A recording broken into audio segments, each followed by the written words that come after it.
What a two-state solution means is that Israel completely cedes sovereignty over the area, actually, of the West Bank and a large part of Jerusalem. And that would become a sovereign state next to Israel. Now, just imagine if that sovereign state, having been established, elected a Hamas government. And there was nothing between Israel, indeed the very heart of Israel and its capital, except a fence or maybe a wall. And what we have seen on October the 7th would, I think, make that completely unsustainable as a long-term arrangement. My second reason, I've never accepted a two-state solution as being likely or possible. I don't think that there is, first of all, I don't think there's any will among the Arab leadership in the region to have a permanent settlement. I think there is a strong, deep, not necessarily publicly stated belief that Israel should not continue to exist, and such a state wouldn't have its own existence as its own end. And I also think that if you really want any kind of semblance of peace in the region, it has to be informal. If you attempt to have a detailed diplomatic solution, you'll never get there. The Israelis will never be prepared to concede enough, and the Arab side will never be prepared to put their name to such a thing. And also there was a very interesting point made by Yasser Arafat when he was still among us. He said, "I don't want to be mayor of Jericho." As leader of the great world Palestinian movement, he was an international figure. As leader of a small, poor country in the Middle East without very much in the way of resources or armed forces, he would be a very minor figure. And you can see why that wouldn't appeal. I don't think it's workable, but on the other hand, I think there's a great deal of willingness to live and work together among the people of the region, which is often demonstrated when they're given the chance to do so. But I would steer miles away from trying to formalize it. And I'm always haunted by a conversation I had with an Arab-Israeli colleague from that very interesting group of people, the Arab-Israelis, who are among the most thoughtful in the world for obvious reasons, as to who and where they are. And we were driving up through the north end of Israeli Jerusalem, trying to get into Ramallah in the Palestinian Authority area, which has now become quite a maze, and he knew the way. But as we wound round all these side roads and dodged roadblocks, he said, "Oh, for the good old days before we had peace." In the years before attempts were made to make a formal peace between Israel and the inhabitants of the West Bank and Gaza, there was actually much more contact between the two sides. Many Arabs went and worked in Israel, brought back good wages, stimulated the economy. Personal relations between the two were much greater. Travel between the two was much greater. Almost unbelievably, there was a time when people from southern Israel used to go to Gaza for the nightlife. And in fact, the efforts to secure a formal peace have made all that much worse. So I steer away from them. I think if there is hope, then it will come in an informal agreement to live side by side.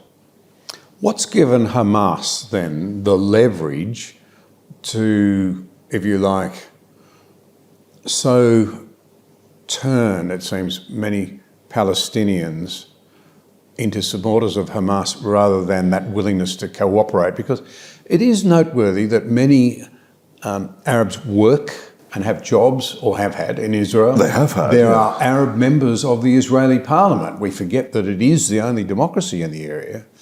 That seems to be a one-way street. So how has Hamas managed to take such control it's similar over the people in that area? It's similar to what's happened with Hezbollah in Lebanon. They're not corrupt. They distinguish themselves from Fatah in being not corrupt, which appeals to people who've been subjected to corrupt government and administration for a long time.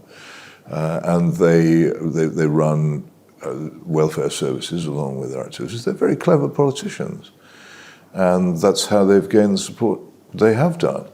And when the Israelis simply pulled out of Gaza and said, "We're not going to try to occupy this anymore, and we're just closing it off," then that, I think, probably strengthened Hamas's position there. They do also get help, although they are themselves not Shias. They get some help from Iran because of the complicated politics of the region. And they've been quite successful in establishing themselves. I'm not saying that they're popular. When I went to Gaza, I've been once to Gaza for a few days, a fascinating visit. I met quite a few people who were very discontented with being ruled by Hamas, but I don't think many of them yearned to be ruled by the Palestinian Authority in the West Bank, of whom they had a pretty low opinion. So it's politics. It's internal Arab politics which has caused the rise of Hamas. And if you put Hamas in power, then you put people in power who have a very militant determination to continue to be hostile to Israel. And they may, in some ways, under pressure, say they concede Israel's right to exist and so forth. But you have to wonder whether they really mean it. You are seeing warnings from the Prime Minister of Israel that they will destroy Hamas. There's a lot of support around the world, just as there are many who are not supporting that. The Israelis have plainly have a lot of support as well to get rid of Hamas. You've said that you're not so sure that's a good idea, at least practically speaking. Well, I think it's an absurdity to speak like this. It shows a complete absence of knowledge of history and facts. And first of all, are they going to go and raid Qatar, where Hamas has its actual headquarters?